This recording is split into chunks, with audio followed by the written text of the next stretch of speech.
Hey guys, welcome to Priya Sinha lifestyle. कैसे हो आप सब? होप आप सब अच्छे होंगे और मैं बहुत बढ़िया हूँ। एंड एक मोस्ट वांटेड वीडियो लेकर आई हूँ।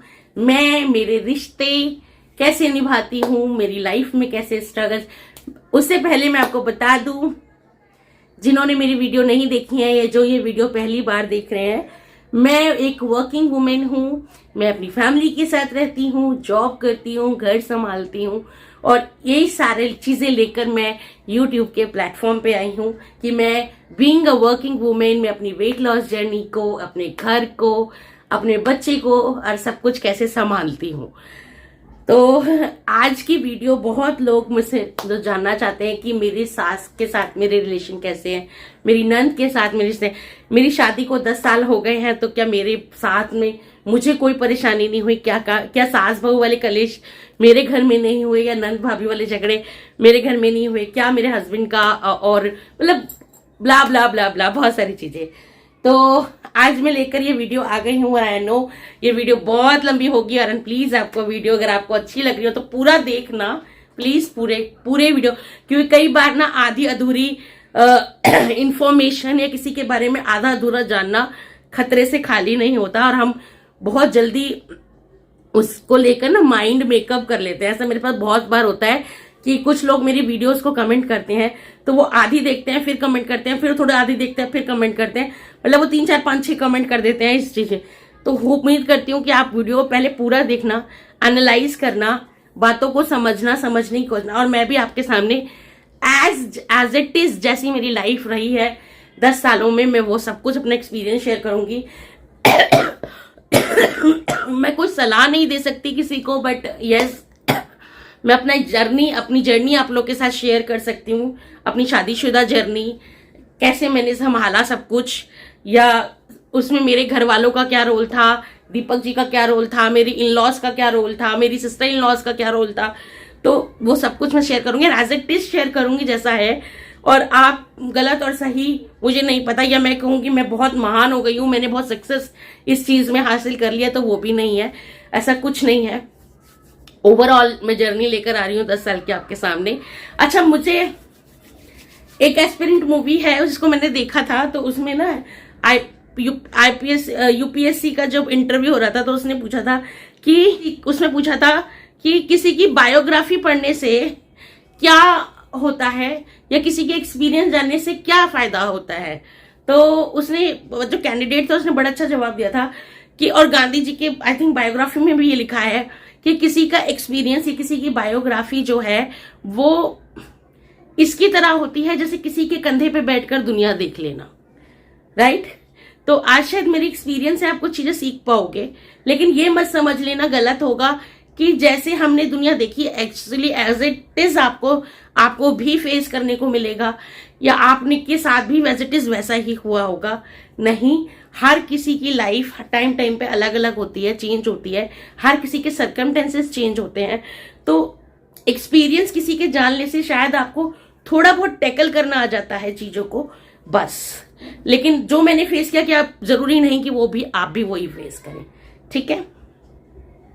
तो हाँ जी, मेरी शादी को हो गए 10 साल और अभी मैं अपनी सिस्टर, मतलब अपनी सास के साथ रहती हूँ, अपने हस्बैंड के साथ रहती हूँ। मेरी एक 8 साल की बेटी है और इनके साथ मैं रहती हूँ। मैं वर्क करती हूँ, जॉब करती हूँ, 8 to 9 आवर्स की जॉब है मेरी, प्राइवेट कंपनी में कोऑर्डिनेटर की जॉब करती हूँ। सो गाइस, मेरे फादर इन लॉ नहीं है। कहानी बहुत लंबी है तो मैं थोड़ा बैठ गई, मैंने कहा खड़े होकर ज्यादा देर तक बता नहीं पाऊंगी, 10 साल की कहानी है तो बैठ के बताने में ज्यादा इजी रहेगा, थकूंगी नहीं। मेरे फादर इन लॉ नहीं है। मेरे फादर इन लॉ बहुत साल पहले एक्सपायर हो गए थे जब मेरे हस्बैंड 9th क्लास में थे। तो मेरी मदर इन लॉ ने उनको रेज किया है, अकेले पढ़ाया। मेरी 2 सिस्टर इन लॉ और हैं, उनको पढ़ाया है, लिखाया है, बड़ा किया। मतलब एक अलोन एक आदमी के बिना जो जिंदगी होती है, और उसके बाद उन्होंने अकेले सरवाइव किया और यहाँ पर दीपक जी को पढ़ाया लिखाया, उनको बड़ा किया, उनकी जॉब वगैरह सब कुछ करवाया। तो बीइंग एन वुमेन, जो एक हस्बैंड के साथ जो सपोर्ट होना चाहिए था, जो हस्बैंड और वाइफ रिलेशन था, वो नहीं हुआ। एंड रेदर देन क्या हुआ कि जो, क्योंकि मेरी मदर इन लॉ अकेली थी तो उनका जो मोह, उनका जो प्यार था, उनका सब कुछ वो अपने बच्चों में आ गया। अब वो अपने बच्चों से बहुत ज़्यादा अटैच्ड हो गए, बहुत ज़्यादा अटैच्ड हो गए। इनफैक्ट क्या हुआ कि कुछ टाइम बाद जब दीदियाँ शादी होकर चली गई तो कुछ ईयर्स के लिए, मतलब 6-7 साल मम्मी और दीपक जी, सिर्फ 2 ही जन थे घर के अंदर, सिर्फ 2 जन थे, मम्मी और दीपक जी। मम्मी और दीपक जी दोनों जॉब करते थे, दोनों साथ खाते, साथ ऑफिस जाते, साथ रहते, साथ ही सब कुछ करते हैं। दे लाइक भी कि एकदम बहुत स्ट्रॉन्ग बॉन्ड हो गया इनका, बहुत स्ट्रॉन्ग बॉन्ड है। मतलब माँ बेटे का ऑब्वियसली होना ही है, तो बहुत नॉर्मल सी बात है। और जब हस्बैंड नहीं है, क्योंकि एक ना जब किसी औरत का आदमी होता है तो बच्चे से हटकर उसका माइंड, उसका मन, उसका प्यार थोड़ा बढ़ जाता है अपने पति की तरफ। लेकिन जब वो नहीं होता तो क्या होता है कि हम एक पर्सन पर डिपेंड हो जाते हैं। अब वो होल सोल हमारी दुनिया बन जाता है, वो सब कुछ हमारा दुनिया। तो अब ये 5-6 साल जो दीदी के बिना मेरे हस्बैंड और मम्मी रहे, तो दीपक जी उनके लिए होल सोल थे। ऑब्वियसली एक माँ के लिए उसका बच्चा सब कुछ हो गया। अभी क्या हुआ, और मैं थोड़ा सा अपना इंट्रोड्यूस कर देती हूँ। तो मैं जब 15-16 साल की थी, 11th में थी, तब मेरी मम्मी पैरालाइज हो गए थे।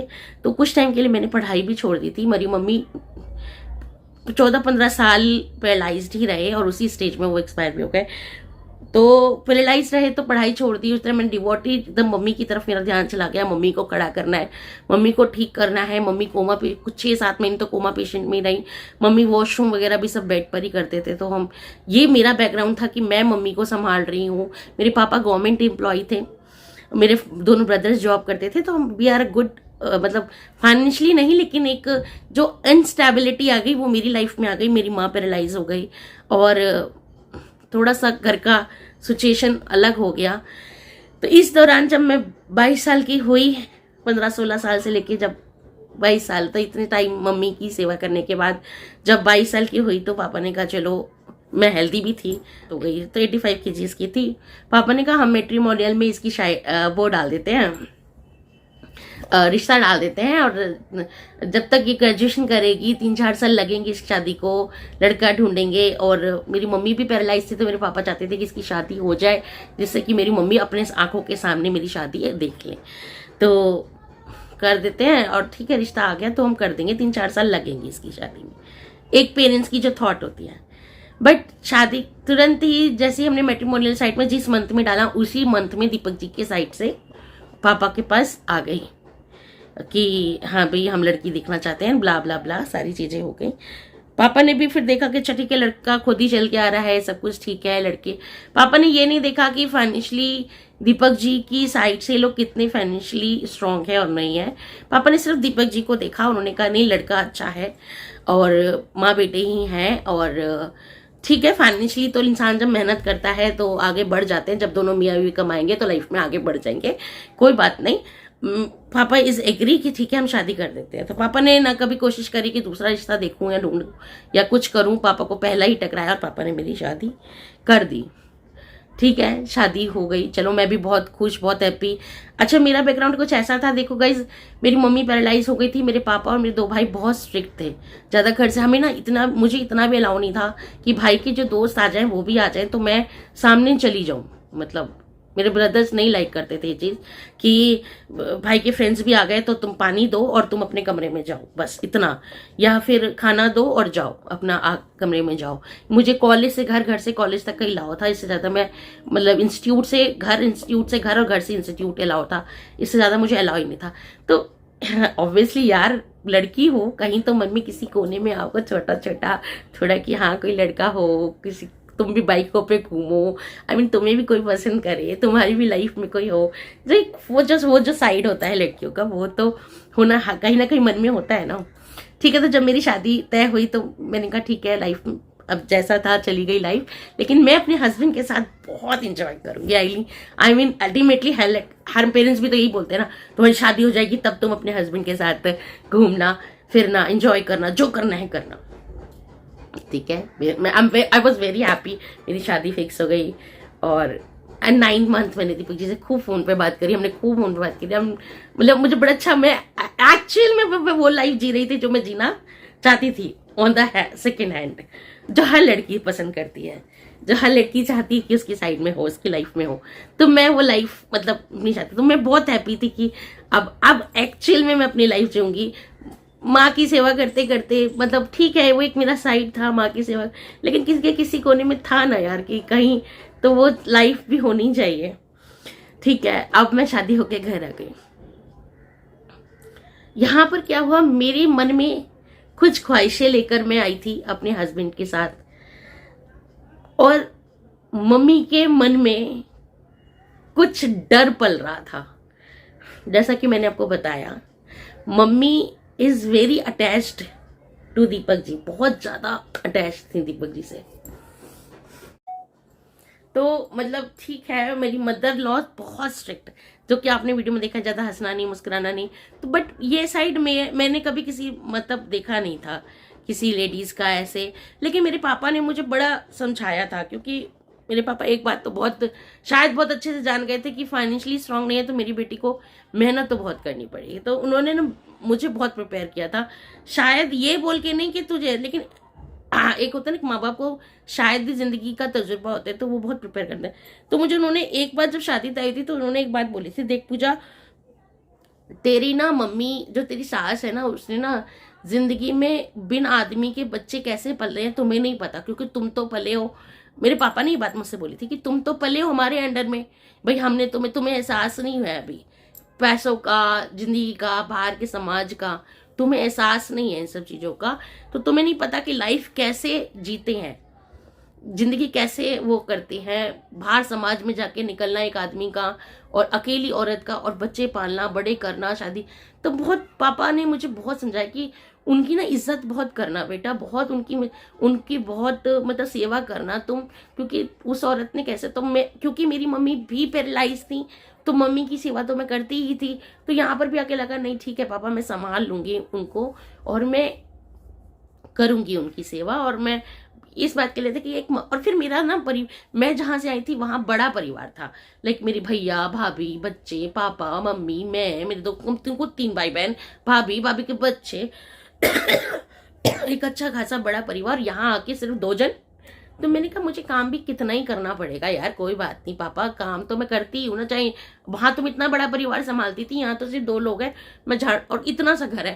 मतलब कहा मेरा घर बहुत बड़ा था, 100-150 गज के घर में बना हुआ है मेरी कोठी, और यहाँ छोटा सा एक फ्लैट 50 गज का, वो भी रेंट पे। तो कितना ही काम होगा मुझे, मैं कर लूंगी पापा, घर में संभाल लूंगी, मुझे कोई टेंशन नहीं। क्योंकि मन में तो कुछ और ही चल रहा था मुझे लग रहा था मेरी शादी हो रही है, तो मुझे मैं अनदर ही जोन में थी, तो मुझे तो लगता था मेरी शादी हो रही है। लेकिन पेरेंट्स को हकीकत पता होती है, माँ बाप को पता होती है कि जिंदगी सिर्फ एक फेज नहीं है जहां पर लड़का लड़की सोच रहे हैं। जिंदगी सिर्फ वो फेज नहीं है, जिंदगी उससे आगे है, जो कि आज मैं बता सकती हूँ। आज सोचती हूँ तो बहुत कुछ याद आ जाता है। जब यहाँ होकर आ गई तो ये बात तो पता थी कि मम्मी की सेवा करें, तो मैं ना मम्मी से इमोशनली वैसी कनेक्टेड थी।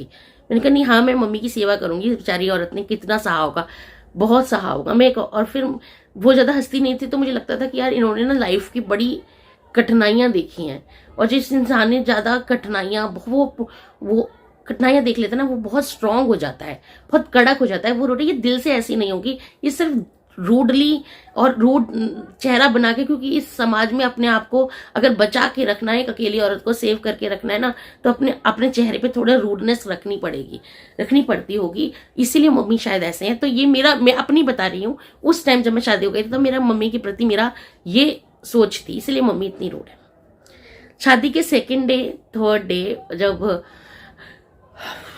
जब मैं शादी के 3rd डे का दिन था, मम्मी रो रहे थे कमरे में, मेरी मदर इन लॉ रो रहे थे। एंड आई वॉज कि वाई शी इज क्राइंग, मतलब इतना रो क्यों रही हैं। दीपक जी को मैंने बोला, मैं और दीपक जी ने बोला मम्मी रो क्यों रही हैं दीपक जी, मम्मी रो क्यों रही हैं दीपक जी, मम्मी रो रही हैं। तो मैंने कहा पता नहीं क्या हो सकता है, क्या बोलूं। अच्छा मैं एक बार बताऊं, यहाँ पे ना बेचारा लड़कों के लिए ना दाद देनी पड़ेगी यार, सिर्फ लड़कियां। देखो तुम्हें, हम लड़कियों को ना बचपन से बड़ा किया जाता है ये बता के कि तुम्हें दूसरे घर जाना है, तुम्हें दूसरे घर जाना है, तुम्हें दूसरे की सेवा करनी है, तुम ऐसी हरकत मत करो, तुम्हें दूसरे घर जाना है, तुम अच्छा खाना बनाओ, तुम्हें दूसरे घर जाना है।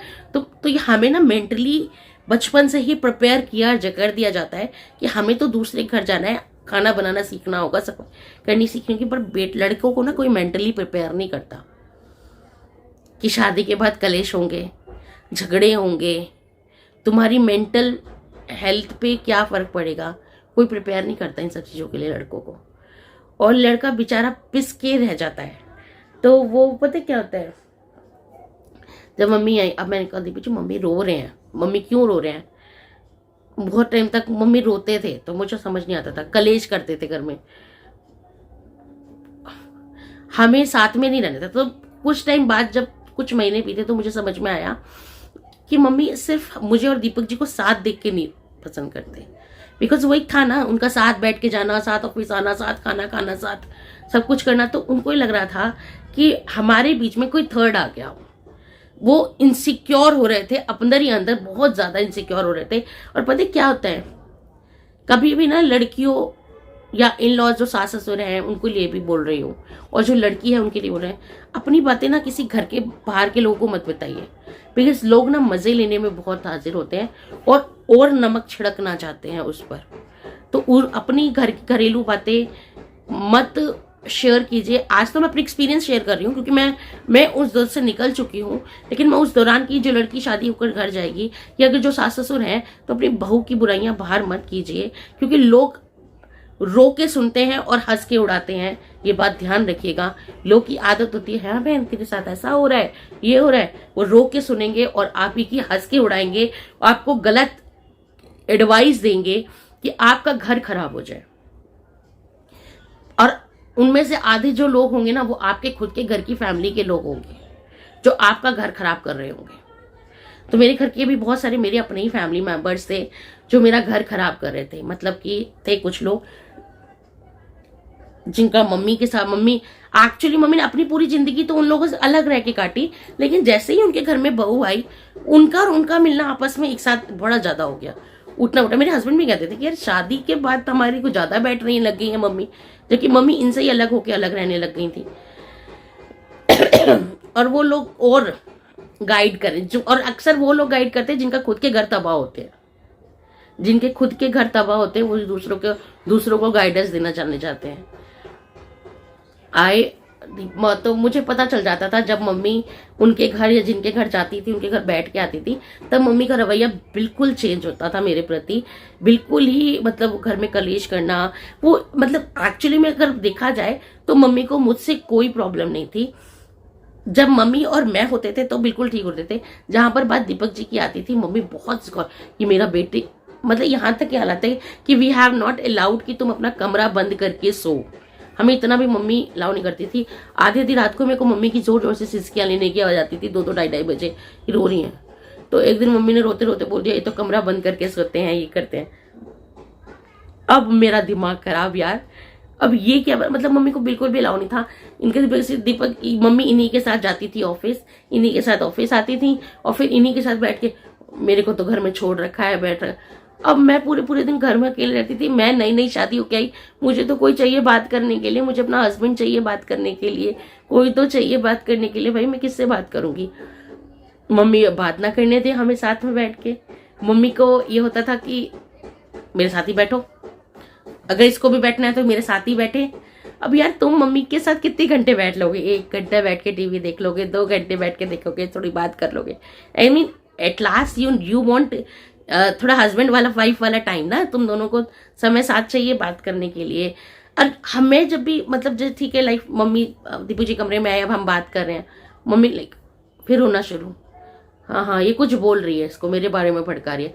एंड लिटरली ऐसा होता था कि हम मम्मी के बारे में कुछ बात, आज तक मम्मी को ये लगता है कि शायद मम्मी को ये फील होता है कि मैं दीपक जी से मम्मी के लिए कुछ कहती होंगी, बट आज तक आप लोग इतना ओपनली वर्ल्ड वाइड बता रही हूँ ये बात, आज तक मैं और दीपक जी, मैं उसी जोन में ड्रीमी लाइफ में जीती हूँ।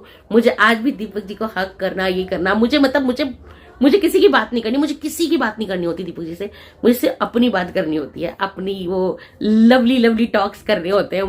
मुझे कोई फर्क ही नहीं पड़ता घंटा किसी चीज से, मैं बता रही हूँ। मुझे आज भी मेरी आदत है, मैं दीपक जी से कभी किसी की बुराई नहीं करती, कभी किसी की बात, कभी मतलब वो उस जोन में मैं जाती ही नहीं कभी भी। बट मम्मी को उन दिनों मम्मी को बहुत इनसिक्योरिटीज रहती थी कि नहीं, मुझे ये ना मेरे बारे में बोलती है, इसको भड़काते।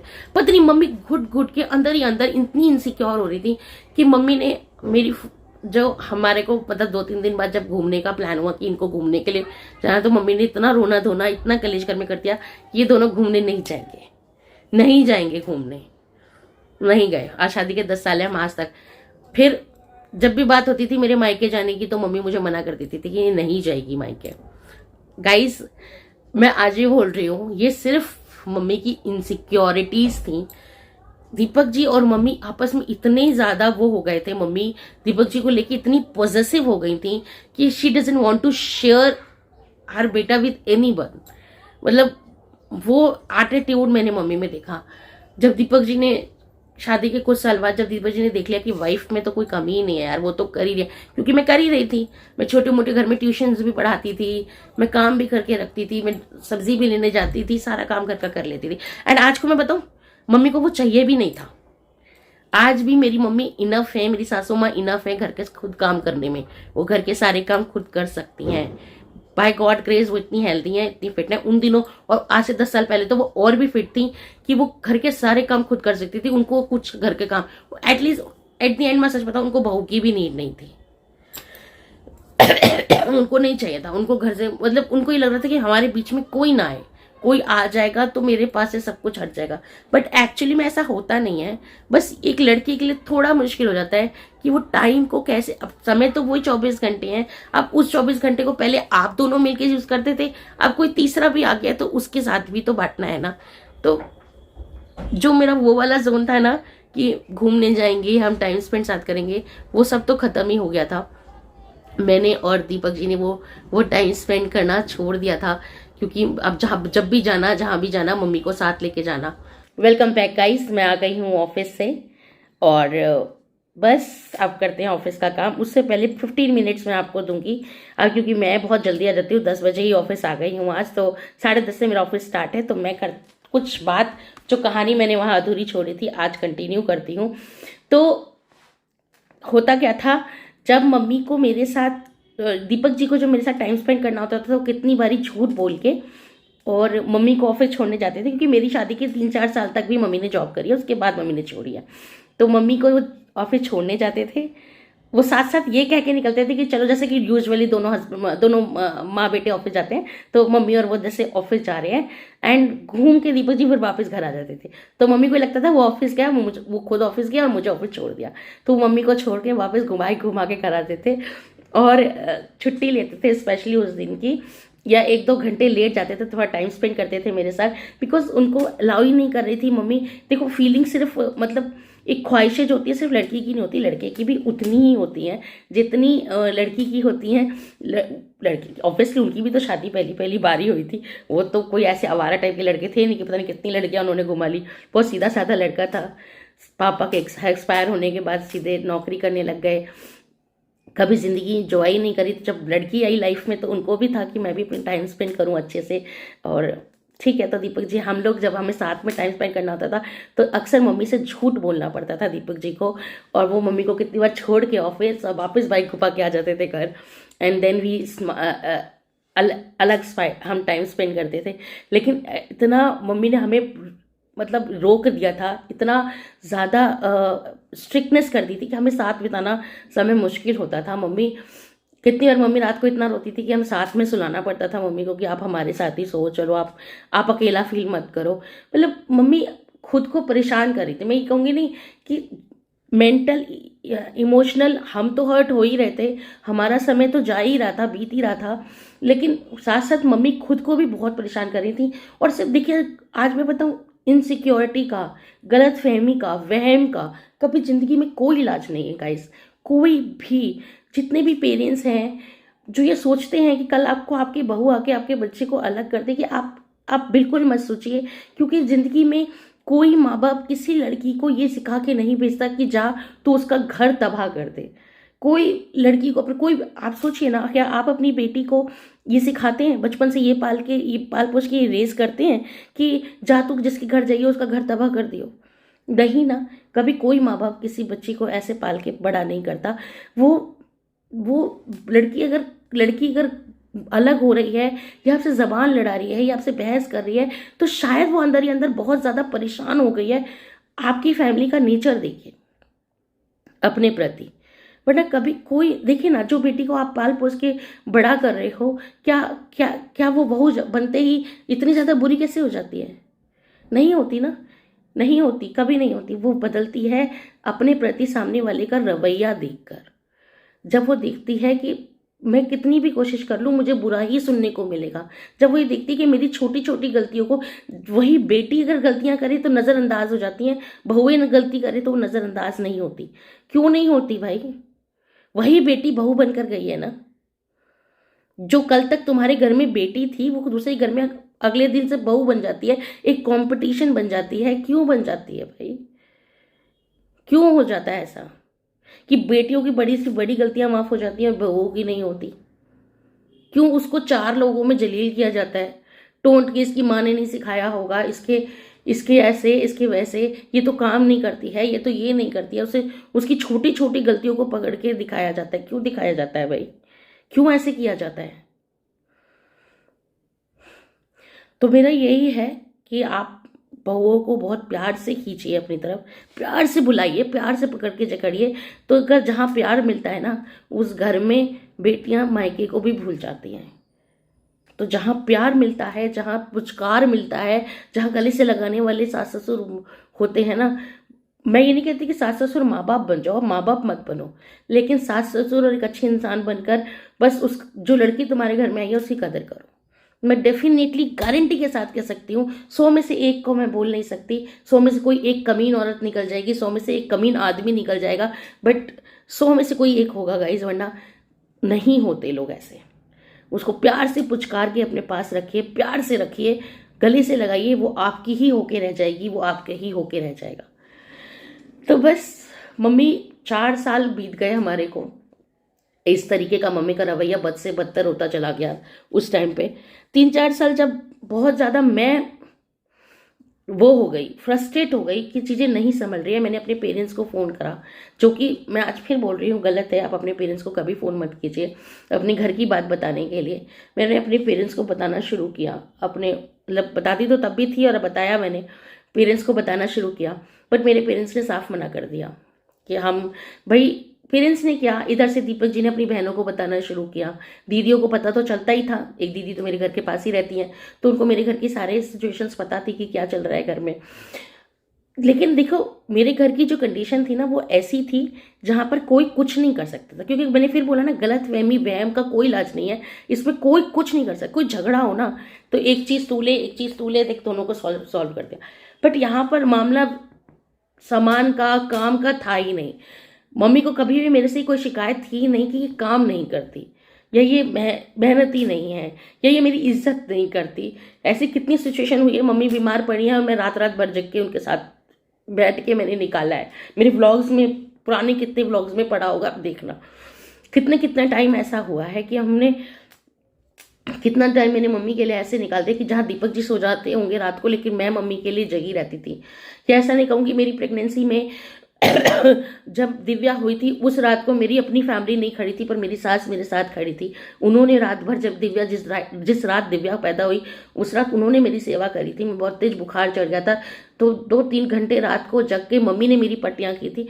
तो बाद में फिर बोल रही हूँ गाइस, मम्मी सिर्फ इनसिक्योर थी दीपक जी को लेके। हाय मेरा बेटा, हर मेरी चीजें, जो जिस चीजें से मैंने, मेरे पास जो चीजें हैं वो सब मेरे हाथ से निकल रही थी, वरना कि ऐसा कुछ था नहीं। लेकिन सिर्फ उनके मन में वहम चल रहा था ये चीजों का कि सब कुछ अलग कर देगी, ये लाइफ में मेरे से अलग हो जाएगी। 3-4 साल बीतने के बाद मैं बहुत फ्रस्ट्रेट हो गई गाइस इन सब चीज, क्योंकि फाइनेंशियली भी कुछ प्रॉब्लम्स आ गई। अब क्या हो रहा था, घर में कलेश अलग चल रहा था, फाइनेंशियली दिक्कतें आती चल रही थी। मतलब कि मैं मेंटल, इमोशनल, फाइनेंशियली हर तरीके से बहुत परेशान हो गई थी। मैं भी, मम्मी भी, दीपक जी भी। दीपक जी तो हम सबसे ज़्यादा, क्योंकि वो बेचारा बंदा खिंच रहा था माँ और वाइफ के बीच में। वो तो इतना फ्रस्ट्रेट हो गए थे कि उनको ऑफिस जाके भी डर लगता था अगर मेरा फोन आ जाए मम्मी का कि घर में अब क्या बात हो गई।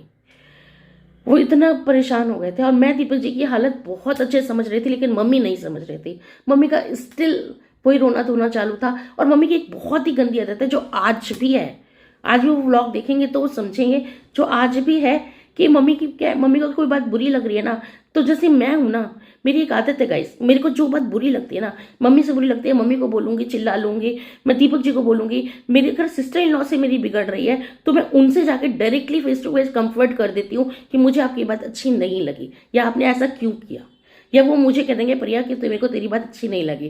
बट मैंने कभी अपने अपनी झगड़ों में कभी दीपक जी को लेकर नहीं खींचा कि तुम दीदी को बोलो, तुम मम्मी को बोलो, कभी मैंने ये नहीं किया। मैंने सामने से खुद जाकर कन्फ्रंट किया है।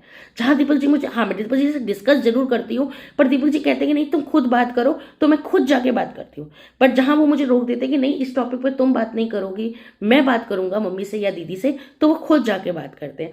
लेकिन मैं कन्फ्रंट खुद से करना ज्यादा प्रेफर करती हूँ और दीपक जी की राय ले लेती हूँ। भाई देखो मेरे मन में ये बात चल रही है, मुझे ये चीज अच्छी लगी, आप क्या कहते हो, आप बात करते हो या मैं बात करूँ। तो मैं खुद जाके, दीपक जी कहते थे नहीं तुम्हारी प्रॉब्लम है, तुम्हें नहीं अच्छा लगा, तुम जाके बोलो डायरेक्टली, तो मैं खुद कन्फ्रंट करती हूँ। लेकिन मैंने कभी दीपक जी को खींचा नहीं कि तुम मेरी प्रति आके बोलो। लेकिन लड़का बेचारा, मम्मी ये बात नहीं समझ रही थी। मम्मी की एक बहुत ही गंदी नेचर है, मम्मी को अगर कोई चीज बुरी लगती है ना तो 2-3 दिन तक मुंह बना लेंगी, वो सब कुछ करेंगी पर आपसे बात नहीं करेंगी, मुंह फेर फेर के रहेंगी। तो दीपक जी कितने पूछे मम्मी क्या हुआ, मम्मी क्या हुआ, नहीं कुछ नहीं। मम्मी कहने चले जब अगला बंदा सुबह रेडी होके ऑफिस जाने के लिए तैयार होगा ना, तब आंसू बहना, तिलसते रहना, सिसकियां लेना वो शुरू कर देंगे।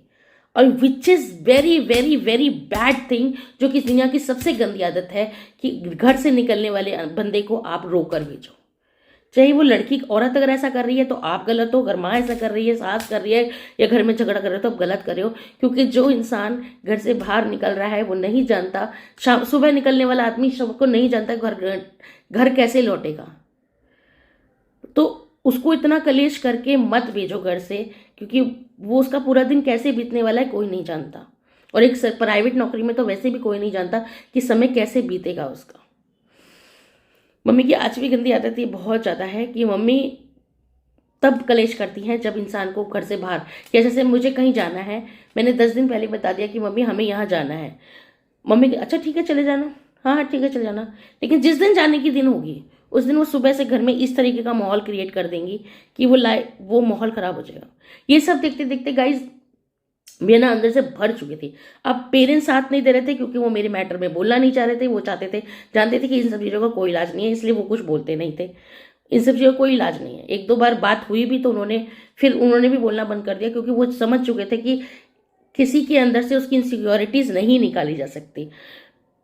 अब मैं यहाँ मेहनत भी कर रही थी, फाइनेंशियली अपने हस्बैंड के साथ लगी पड़ी थी, घर भी संभाल रही थी, बच्चा भी मेरा छोटा था, कलेश संभाल रही थी, मम्मी की इनसिक्योरिटीज बर्दाश्त कर रही थी। इतने में इतना सब कुछ होने के बाद मेरी भी अब जबान खुलने लगी, मम्मी से मेरी बहुत लड़ाइयाँ होने लगी, झगड़े होने लगे। मैं ये नहीं बोलूँगी कि यहाँ मैं गलत हूँ, क्योंकि मैंने भी बहुत चीख चीख के लड़ाइयाँ करी हैं, और इसलिए करी हैं क्योंकि अंदर से अब मैं भर चुकी थी। अब मेरी लड़ाइयाँ जब होती थी तो लिटरली, मैं अभी आपसे बिन माइक के बात कर रही हूँ, तो अगर मेरी आवाज़ आप तक प्रॉपर आ रही है ना, समझ लो जब मैं चीख चीख के लड़ाई करती थी तो वो दरवाजे से बाहर जाती थी लड़ाइयाँ।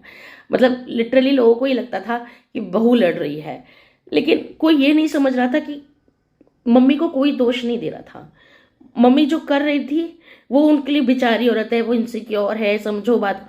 हम कितना समझे, क्योंकि हम तो समझ समझ के 4 साल गुजार चुके थे, 3-4 साल 5 साल निकाल चुके थे, लेकिन वो समझने को राजी नहीं थी, और हमारा समय निकला जा रहा था, निकला जा रहा था, निकला ही जा रहा था, निकला ही जा रहा था। तो मेरी लिटरली झगड़े होने लग गए थे। मेरे नेबर्स तक चली जाती थी आवाज़ें, बातें। कितनी बार नेबर्स आ भी गए, कितनी बार मेरी दोनों सिस्टर इन लॉ आने लग गई घर में, झगड़े कर करके हम बुलाने लग गए, क्योंकि अल्टीमेट मेरी फैमिली का तो आने का मतलब ही नहीं बनता था कि वो यहाँ पर आए। हम दीदियों को ही बुलाने लगे, भाई दीपक जी फोन कर करके अपनी बहन को बुलाने लगे, तुम मम्मी को देखो, तुम मम्मी को समझाओ, मम्मी ऐसे क्यों करे। एट द लास्ट मेरी सिस्टर इन लॉ ने, मेरी जो बड़ी सिस्टर इन लॉ मेरे घर के पास जो रहती है, उन्होंने हमें 3-4 साल बाद, फिर जब वो भी समझने लग गई कि मम्मी का, क्योंकि दीपक जी कुछ लेकर आते गिफ्ट, अब गिफ्ट लेकर आते, अगर वो कुछ मेरे लिए लेकर आ रहे हैं तो उनको ये होता था कि मेरे लिए भी लेकर आ, अगर तू इसके लिए लाया है तो मेरे लिए भी लेकर आ। लेकिन अगर मम्मी के लिए कुछ लेकर आते थे तो मैंने कभी दीदी जी से बोला नहीं कि तुम मेरे लिए लेकर आओ, क्योंकि मैं परिस्थितियां समझती थी। मैं जानती थी एक मिडिल क्लास, एक इंसान के पास उतना ही पैसा हो सकता है, वो एक साथ दोनों को तो नहीं दे सकता कुछ भी। या तो अब मैंने बैक स्टेप करना शुरू कर दिया। मैंने दीपक जो मना कर दिया, मेरे लिए कुछ भी लाना छोड़ दो, मत लाओ, मैं जो भी लाऊंगी मैं खुद खरीद लूंगी। बहुत टाइम तक ऐसा ही हुआ कि घर में कोई भी सामान आता तो मम्मी बोलती कि मेरे को भी चाहिए, तू इसके लिए लाया तो मेरे लिए भी ला। अब दीपक जी बेचारे फिर पिस जाए। अब इतना पैसा तो किसी पे भी नहीं है ना भाई, वो एक टाइम पे एक ही को दे सकता था कुछ। मेरी नई नई शादी थी ना, वो मुझे घुमाने ले जाते थे ना समय बिताते थे। वो सोचते थे कि कुछ ला के दे दो, तो वो ला भी नहीं सकते थे क्योंकि वो फिर रोना धोना। अगर आज कुछ ला के देते तो मम्मी का फिर 3-4 दिन तक रोना धोना। और ये सब बातें मैं ओपनली बता रही हूँ बिकॉज ये मुझे डर बताने में डर नहीं है, क्योंकि ये बात मेरे घर की दोनों सिस्टर इन लॉज जानती हैं, मेरे नेबर्स भी अब कुछ हद तक ये बात जानते हैं कि मम्मी का नेचर कैसा है। कहीं जाने का नाम ले लूँ और मैं चली गई एक दिन के लिए, वहां से घूम कर आई तो मम्मी का 3-4 दिन तक घर में कलेश होना है, ये तो इसको लेके चला गया, ये तो मुझे पूछता ही नहीं है। अरे यार, इतना पूछने के बाद कौन कह सकता है कि नहीं पूछता। बट आज मैं आपको बता सकती हूँ कि दीपक जी एक बहुत अच्छे बेटे हैं, क्योंकि उन्हें जिस लड़के के साथ इतना कुछ हो रहा हो ना, वो इतना फाइनेंशियली, इमोशनली, मेंटली परेशान हो रहा हो, वो बंदा घर छोड़ के तुरंत निर्णय ले ले कि मैं अब अलग हो रहा हूँ, मुझे नहीं रहा जाता। लेकिन वो इतने अच्छे बेटे हैं, इतने अच्छे बेटे हैं, आज मैं ये जान सकती हूँ वो इतनी अच्छी औलाद है कि भगवान मुझे भी दीपक जी जैसा ही मतलब पति दिया, उसके लिए शुक्रिया। लेकिन बेटा भी देना तो ऐसा ही देना। सच में जिंदगी में अगर कभी बेटा करा मैंने दूसरा बच्चा और बेटा होता है तो वो मेरे हस्बैंड जैसा ही होना चाहिए, बिकॉज वो बंदा अपनी माँ के लिए जान छिड़कता है। वो आज भी बाहर निकलता है ना तो ये सोचता है मम्मी के लिए हम क्या ले लें। और यही सेम नेचर मेरा है। हम घर से बाहर निकलते हैं तो मैं 4 लोगों के लिए सामान घर में लेकर घुसती हूँ, कि चाहे अब तो मेरे साथ 2 बच्चे और हैं, मेरी नीज भी हैं। मेरी नीज देखी होंगी कशी एंजल, आपने उनको भी देखा होगा। मैं जब दिव्या के लिए कुछ लाती हूँ तो मेरे को ये रहता है कि चले, बहुत हद तक तो मैं अपनी नीज को साथ लेकर जाया करती थी घुमाने के लिए, कि चलो दिव्या चल रही है तुम लोग भी चलो। मतलब हमारा नेचर था, हम ज्वाइंट रहते थे। लेकिन आज मैं बहुत ओपनली बोलती हूँ कि मम्मी ने हमें हमारी लाइफ नहीं जीने दी। हमने तो सब कुछ किया। आज किराए के मकान से उठकर हम अपने घर पे आए। मैं उन दिनों की फाइनेंशियली प्रॉब्लम बता रही हूँ जब हुआ करती थी। आज तो बाय गॉड ग्रेस सब कुछ बहुत अच्छा है, बहुत ढंग का है, माता रानी की कृपा से सब कुछ ठीक है। कहते हैं शादी की स्टार्टिंग दिनों में ऊपर वाला भी आपकी परीक्षा लेता है। तो ऐसे कुछ टाइम था जो हमने था, लेकिन मैंने दीपक जी से कभी कुछ नहीं कहा, कभी कुछ नहीं कहा कि आप अलग हो जाओ या मुझसे नहीं हो रहा। कितनी बार रो लेती थी, थक लेती थी, बोल लेती थी दीपक जी नहीं होता मेरे से, मम्मी का नेचर नहीं संभलता। आज भी मम्मी का नेचर कहीं बहुत बहुत ज़्यादा इनसिक्योर तो है, लेकिन ठीक है, अब इस शादी के 10 सालों में मम्मी को मैं समझ गई, शायद मम्मी मुझे समझ गए, और अब चीज़ें उतनी कलेश नहीं होती, या चीज़ों में अब उतनी ज़्यादा नहीं होती है। मम्मी टोंट मार लेती है, मैं भी हंस के टाल देती हूँ। कितनी बार देखना मम्मी मुझे कुछ ना कुछ आते जाते बोलती रहती है, टोंट मार देती है। कितनी बार 4 आंटियाँ लड़कियाँ औरतें खड़ी होती हैं बाहर की और मम्मी कुछ बोल देती है मेरे को। मुझे ये समझ नहीं आता, जो माँ बेटी के साथ माँ जैसा रवैया करती है, वो सास बनते ही एक कंपटीशन के रूप में क्यों आ जाती है? वो इतनी कॉम्पिटिटर क्यों बन जाती है कि मैं तो कंपटीशन है हो गई, अगर ये आ गई मैं तो ऐसा करती थी, ये ऐसा कर रही है, मैं तो ऐसा करती थी, ऐसा कर रही है। वो बेटी के सामने क्यों नहीं बोलती? तो कंपटीशन वाला नेचर आ जाता है। तो अब मैं कंक्लूड करती हूँ, कुछ इस तरीके का मेरा शादीशुदा लाइफ रही, मम्मी का नेचर रहा। हाँ, 10 साल में धीरे धीरे अब मम्मी ठीक होने लगे हैं। अब शायद उतने कलेश नहीं होते, या चीज़ें अब उतनी मुझे पैनिक नहीं करती, और इसलिए भी नहीं करती क्योंकि मेरा जो गोल्डन टाइम था वो निकल चुका, वो समय निकल गया जो मुझे इंजॉय करने वाला था। आज मैं चाह के भी कहीं नहीं निकल सकती। आज चाह के भी मैं हस्बैंड वाइफ कहीं घूमने नहीं जा सकते। आज भी अगर हम 2-3 दिन कहीं घूमने अगर लगातार अकेले चले गए तो चौथे दिन घर में कलेश हो जाना है। तो मैं उस बात को समझ गई हूँ और मैंने अपने आप को उस नेचर में ढाल लिया है। बस 4 चीज़ों से आज आपको रूबरू करवाती हूँ, वो 4 चीज़ें जो एक लड़की का घर बसाती हैं। जिन दिनों मेरे साथ ये कलेश होता था, मेरे पेरेंट्स ने कभी मेरा साथ नहीं दिया। शायद उन दिनों मेरे नज़र में मेरे माँ बाप बहुत बुरे थे, मेरे भाई सब बहुत बुरे थे, क्योंकि वो इमोशनली पीछे से तो बोलते थे हाँ तेरे साथ गलत हो रहा है, पर वो कुछ करते नहीं थे। लेकिन आज बोलूँगी, अगर वो कुछ नहीं करते थे तो शायद उन्होंने अच्छा ही किया, क्योंकि उन्होंने मेरी गृहस्थी बसा दी। अगर उस टाइम वो एक्शन ले लेते और ये कहते थे तुम पे तो कुछ भी नहीं है, तुम्हें लड़की परेशान करिए, मैं अपनी लड़की लेके जा रहा हूँ, क्योंकि हमारी शादी मैट्रिमोनियल से हुई थी दूर दूर तक हमारा कोई रिश्ता नहीं था, और मैं इतनी परेशान कर रही थी, मम्मी मुझे इतना परेशान कर रही थी, तो वो चाहते तो मुझे घर से ले जाते और दीपक जी भी कुछ नहीं कर पाते। लेकिन नहीं, मेरे पेरेंट्स ने मेरा साथ नहीं देकर भी मेरी ज़िंदगी बहुत अच्छे से बिता दी। मुझे घर में बसा दिया, मुझे मेरे ससुराल में बसा दिया, आज मैं बहुत धन्यवाद करती हूँ अपने पेरेंट्स का। ठीक है, उस टाइम आपने मेरा साथ नहीं दिया, उसके लिए बहुत बहुत थैंक यू। क्योंकि शायद गर्मा गर्मी में मेरे वो साथ तो देते थे, शायद वो मुझे लेके भी चले जाते और वो मेरी नज़र में बहुत अच्छे हो जाते, लेकिन वो मेरी ज़िंदगी भर के लिए वो मेरा घर बिगाड़ देते और मैं कभी अपने पति के दिल में नहीं बस पाती, अपने ससुराल में नहीं बस पाती। तो उसके लिए बहुत बहुत थैंक यू कि आप लोगों ने इतना साथ दिया। Emotionally yes they were there, but yes physically they were not there. उन्होंने कभी भी कोई एक्शन मेरे घर में आकर नहीं लिया, तो उसके लिए बहुत बहुत थैंक यू। और आप लोगों के लिए भी एक समझ कर रही हूँ कि बेटियां रो के फ़ोन करेंगी, घर पर रोज करेंगी। शादी की नई शादी के बाद लड़कियां रो के परेशान होके करती हैं, पर प्लीज़ आप इमोशनली उसके साथ रहिए, लेकिन फिजिकली अवेलेबल मत रहिए। कभी उसके रोने पर उसके ससुराल मत जाइए जब तक कि बहुत बड़ा कलेश ऐसा ना हो कि आपकी बेटी पे हाथ छोड़ दिया जाए या उसके ससुराल वाले हाथ छोड़ रहे हैं, मार रहे हैं। अगर वो सिचुएशन नहीं है तो प्लीज़ मत जाइए। आपकी बेटी मैच्योर थी तभी आपने शादी करी है। आपको लड़का मैच्योर है, आपको परेशान नहीं कर रहा। और जब वो कह रहा है कि हाँ मेरे पेरेंट्स परेशान कर रहे हैं और मैं जानता हूँ, मैं दुखी हूँ, मैं संभाल लूँगा, तो आप बस विश्वास रखिए अपने दामाद पर कि वो संभाल लेगा। ठीक है, तो दूसरा, आप कभी मत जाइएगा अपनी बेटी के रोने पर उसके ससुराल कि हाँ भाई अब तो आपने मेरी बेटी परेशान करी, मैं अपनी, वरना आप अपनी बेटी ज़िंदगी की सबसे बड़ी गलती करेंगे और अपनी बेटी की खुद ही दुश्मन बन जाएंगे। सेकंड, इन लॉज के लिए प्लीज़ इनसिक्योर होना बंद कर दीजिए, इनसिक्योर होना बंद कर दीजिए। मेरी सास ससुर के लिए कह रही हूँ। मेरे साथ एक प्रॉब्लम थी गाइस कि मेरे ससुर नहीं थे, तो शायद मेरी सास की इनसिक्योरिटी बहुत ज़्यादा थी। जो इनसिक्योरिटी जो चीज़ें वो कर रही थी वो तब ना करती जब अगर ससुर होते तो वो संभाल लेते, क्योंकि उनको संभालने वाला कोई नहीं था, उनको बोलने वाला कोई नहीं था। वो उस एज में थी जहाँ पर बच्चे कुछ बोल नहीं सकते, क्योंकि हम कुछ बोलते तो हम समाज के बुरे बोलते कि हाँ बेटा वो परेशान कर रहे हैं माँ को। हमने अपनी ज़िंदगी इसीलिए, अपने आधे सपने इसीलिए छोड़ दिए, अपनी ख्वाहिशें इसीलिए मार ली, क्योंकि अगर हम ख्वाहिशें पूरी करने जाते तो मम्मी का जो नेचर था बहुत ज़्यादा गंदा था। वो फिर लोगों के लिए अपोज करने वाली बात होती, समाज में आके हमें लोग 4 गालियाँ ही दे रहे होते कि बेटे बहू ने आके माँ को परेशान कर दिया। इसलिए हमने कभी मम्मी को अपोज नहीं किया। इसीलिए मैं इन लॉज को भी बोलूँगी, आप अपने बेटे बहू को ज़िंदगी जीने दीजिए।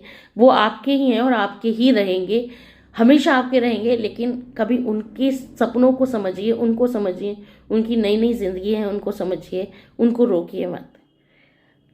तीसरा, हस्बैंड और वाइफ दोनों के लिए देखिए, एट दी एंड आप दोनों को साथ रहना है। तो अक्सर मियाँ बीवी के बीच में अपने पर्सनल कोई झगड़े नहीं होते, हमेशा झगड़े होते हैं तो अपने फैमिलीज़ को लेकर ही होते हैं, उनके आपस के अपने कोई झगड़े कभी नहीं होते। तो प्लीज़ आप आपस में मत झगड़िए, सिर्फ अपने परिवार को लेकर, क्योंकि एट द एंड दोनों परिवारों को साथ नहीं रहना, वो बहुत दूर की बात है। रहना आप दोनों को एक दूसरे के साथ है, तो एक दूसरे के साथ रहिए और एक दूसरे को समझिए, एक दूसरे को प्यार कीजिए। झगड़िए तो जब झगड़ते हो ना, जिस दिन लड़ाई होती है उस दिन लड़ाई उसी रात को सुलझा कर सोइएगा। अगले दिन तक उस लड़ाई का नतीजा मत कीजिएगा कि आज लड़ाई हुई तो 4 दिन तक कोई रोटी नहीं खा रहा, 4 दिन तक एक दूसरे से मुंह फुला के बैठे हो। प्लीज़ मत कीजिएगा, वरना ये सब चीज़ें आदमी के दिल पे ना बहुत ज़्यादा घर कर जाती है कि हाय मेरी बीवी कैसी है या हाय मेरी पति कैसा है। तो प्लीज़ एक दूसरे को मनाइए और सोइए रात को साथ में, इंजॉय कीजिए अपनी लाइफ अच्छे से। परिवार का क्या है, ये झगड़े आज हैं कल सुलझ जाएंगे, जैसे मेरे सुलझ गए। दूसरा, लड़कियों के लिए मैं बोलना चाहूँगी, please girls, being a wife अपने आदमी की इज्जत कीजिए। एट दी एंड आपके हस्बैंड से ज़्यादा इम्पोर्टेंट लाइफ में कुछ नहीं है, तो उसकी रिस्पेक्ट करना बहुत ज़रूरी है, बहुत बहुत बहुत ज़रूरी है। कभी भी अपने हस्बैंड से अपने इन लॉज की बुराई मत कीजिए। जिस दिन आपने उसकी इन लॉज की बुराई करी, आप आधे दिल से उतर जाते हो अपने आदमी के। ये सच है गाइस। जब लड़का हमारे माँ बाप को कुछ कहता है हमें कितना बुरा लगता है, हम लड़ पड़ती है, भूखी शेरनी की तरह खाने को दौड़ती है उनको। तो सिमिलरली एक लड़का के जब आप उसकी माँ बाप की बुराइयाँ करते हो ना, तो आधे दिल से उतर जाते हो, और जब उनसे उनके माँ बाप को अलग करते हो तो पूरे ही दिल से उतरते हो। फिर वो बेचारा सिर्फ आपके साथ रिश्ता निभा रहा होता है और कुछ नहीं, उसके दिल में आपने अपनी जगह पहले ही खो दी। क्योंकि एक लड़की बचपन से प्रिपेयर होती है अपने माँ बाप से अलग होने के लिए, लड़का कभी प्रिपेयर नहीं होता। उस लड़के के लिए, जहाँ जिस घर में लड़का पैदा होता है ना, माँ बाप उसके लिए डिपेंडेंट होते हैं उसके ऊपर कि ये बड़े होकर मेरी सेवा करेगा, इनकी बेटा बहू हमारी ध्यान रखेंगे। तो जब बेटा बहू अलग होते हैं ना, तो जितना माँ पे बाप पे गुजरता है उससे कई गुना उस तीर सी चल रही होती है उस आदमी के दिल में कि उसने मेरी माँ वाइफ को अलग कर दिया, अब मैं क्या संभालूं, क्या करूं। तो प्लीज़ पेरेंट्स को अलग मत कीजिए, अनटिल तब तक मत कीजिए जब तक सिचुएशन बहुत गंदी ना हो। छोटी छोटी सिचुएशन को, चीज़ों को लेके ना टैकल करने की वजह से पेरेंट्स से अलग मत होइए। मैं आज यही बताऊंगी। कभी भी लड़कियों, प्लीज़ लड़कों को समझो, बेचारे बहुत अच्छे होते हैं। इस 100 में से एक कमीना आदमी मैंने जानती हूँ कि हो सकता है, लेकिन वाकई लड़के बहुत अच्छे होते हैं, उनका ध्यान रखिए। ठीक है, चलिए, तो ये थी कुछ लाइफ स्टोरी मेरी, कुछ ऐसे थे मेरे सास ससुर के रिश्ते। मेरी इन लॉज के रिश्ते मैं बता दूँ गाइस, बहुत अच्छे रहे हैं हमारे, बहुत बहुत बहुत अच्छे रहे हैं मेरी इन लॉज के साथ रिश्ते। यस, छोटी मोटी टकराएं हुई हैं, वो भी मम्मी की वजह से ही होती थी ज़्यादातर, क्योंकि मम्मी रो के फ़ोन दीदी को कर देती थी, दीदी हमें करती थी। लेकिन एट लास्ट 2-3 साल बाद जब मेरी सिस्टर इन लॉ समझने लग गई कि नहीं नेचर, मेरा भाई बहुत परेशान चल रहा है। एक्चुअली आप उनको पता चल जाता है जब उनका भाई दुखी होता है। बहन और भाई का अटैचमेंट होता है ना बहुत ज़्यादा, तो जब बहन को ये पता चल जाता है कि नहीं, गलत मेरी सास माँ कर रही है और मेरा भाई बहुत दिल से दुखी है, बहुत परेशान है, तो समझने लगती हैं। एट दी एंड मेरी माँ को समझाने वाली बहुत हद तक मेरी सिस्टर इन लॉस थी कि नहीं, तुम इनको इनकी ज़िंदगी जीने नहीं दे रही हो, तुम इनको इनकी लाइफ जीने नहीं दे रही हो। मेरी बड़ी सिस्टर इन लॉ ने, मेरी छोटी सिस्टर इन लॉ ने बहुत किया। एक टाइम पे कलेश में मेरे घर आना बंद कर दिया।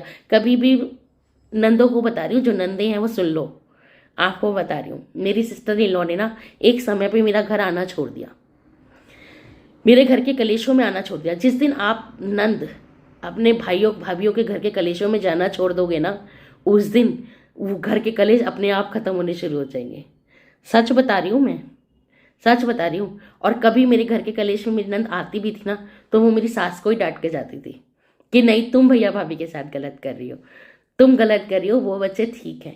क्योंकि कोई अंधा नहीं होता, सब देखते हैं। उनको, वो भी देखती थी कि उनकी भाभी मेहनत कर रही है, गरम गरम रोटियां परोस के मेरी माँ को खिला रही है, मेरी ध्यान रख रही है, तो वो सब कुछ देखती थी। किसी की आंखों में पर्दा नहीं डला होता, ठीक है। तो बहुत कम ही नंदी होती हैं जो घर में कलेश कराती हैं, वरना कुछ नंदी मेरी नंदों की जैसी भी होती हैं, जो अच्छी भी होती हैं। तो 5वां पॉइंट यही है कि अगर आप नंद हो तो कभी अपने भाई भाभी की कलेश में मत जाना। कभी फ़ोन करे भी तो बिल्कुल भाई खुद ही सुलटा लो, हमें नहीं बोलूँगी।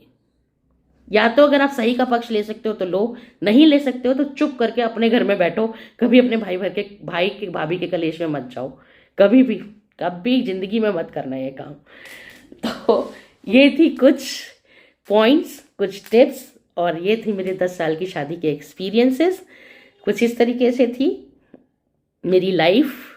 तो आई रिक्वेस्ट कि जो पॉइंट्स मैंने आपको बोले हैं, आप उससे कुछ सीख लीजिएगा, सबक लीजिएगा, और अपनी राय कमेंट बॉक्स में ज़रूर डालना। एंड मेरी सासू माँ को प्लीज़ गालियाँ मत देना यार, आप वो बहुत ठीक है मैंने कहा ना, आप उनकी तरफ अपने आप को रख के सोचना, तो उनकी इनसिक्योरिटीज़ बहुत ज़्यादा बढ़ी थी, इसलिए वो सबको परेशान करते हैं। बट आज भी मैं ये बात दिल से कहती हूँ कि भगवान उनके दिल में इस बात ज़रूर रियलाइज़ कराए कि मैंने इन बच्चों के जो गोल्डन पीरियड्स है वो इनसे छीन लिए। ये बात उनको ज़िंदगी में कभी तो रियलाइज़ होगा ना। कहते हैं सब, भगवान सबको एहसास इसी दुनिया में दिला देता है। तो अपने ऊपर वाला बैठा है, मुझे उस पर भरोसा है कि मम्मी ने जो किया मेरे साथ वो उनको एहसास हो जाएगा, और अगर मैं गलत होंगी तो मुझे हो जाएगा। तो ठीक है, आप ज़रूर ध्यान रखिएगा। एंड आई होप ये ओवरऑल स्टोरी थी मेरी लाइफ की। प्लीज़ पसंद आए तो लाइक करना, सब्सक्राइब करना, शेयर करना, एंड कुछ भी गलत मत लिखना कमेंट सेक्शन में, बट अपनी राय ज़रूर देना नीचे कमेंट सेक्शन में। Love you all. और मुझे नहीं पता मेरे घर में क्या होगा, ये तो इतनी कथा तो मैंने पूरी कर दी, लेकिन जब ये जाएगी सबके यूट्यूब्स पर और मेरे घर वाले सुनेंगे तो क्या ही रिएक्शन होगा मुझे खुद नहीं पता। चलिए गाइज, बाय बाय। अब लगते हैं ऑफिस के काम पर, फिर मिलूंगी आपसे नेक्स्ट व्लॉग में। Till then stay safe, stay healthy and take care self. अपने बड़ों को प्यार कीजिए, अपने छोटों की रिस्पेक्ट कीजिए, अपने हस्बैंड की रिस्पेक्ट कीजिए, और लाइफ में खुश रहिए। एक दूसरे की रिस्पेक्ट कीजिए, अपने पार्टनर्स की रिस्पेक्ट कीजिए, और लाइफ में खुश रहिए। बहुत बहुत इंजॉय कीजिए। And bye bye.